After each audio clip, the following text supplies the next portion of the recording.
The phase III INVICTUS trial tested a new tyrosine kinase inhibitor called ripretinib versus placebo in patients with gastrointestinal stromal tumor with any mutation, KIT, PDGF receptor alpha or others, progressing in advanced phase after treatment with imatinib, sunitinib and regorafenib. So this is a population of patients with no other treatment options for whom the proposition of experimental treatment is usually what is recommended in clinical practice guidelines.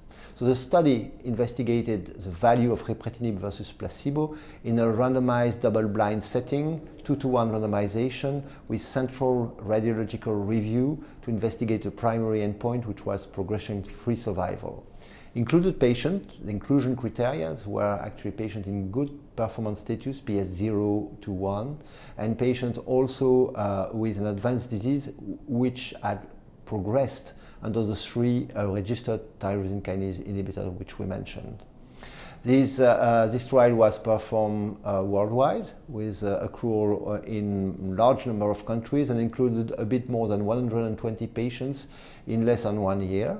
The results which are going to be presented focus on the primary endpoint, progression-free survival reviewed by central radiology review, and secondary endpoint which are response rate, overall survival, quality of life and safety.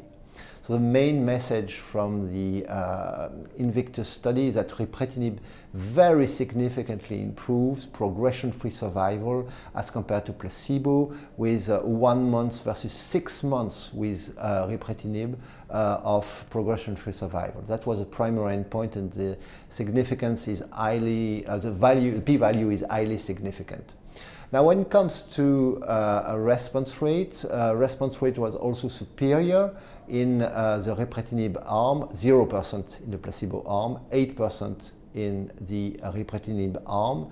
And what was very interesting, I think, even though statistically, because the statistical plan was quite complex, this is ambiguous to evaluate, but the overall survival of patients treated with ripretinib reached a median of 15 months as compared to 6 months for patients treated in the placebo arm, even though there was a crossover.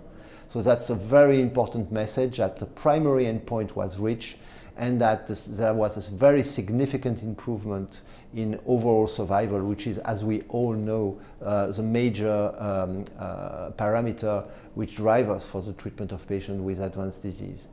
This came at a price of a very well-tolerated agent, actually, as the side effect profile and the safety was very comparable to what was expected, and the quality of life also proved to be very much in favor of the ripretinib arm.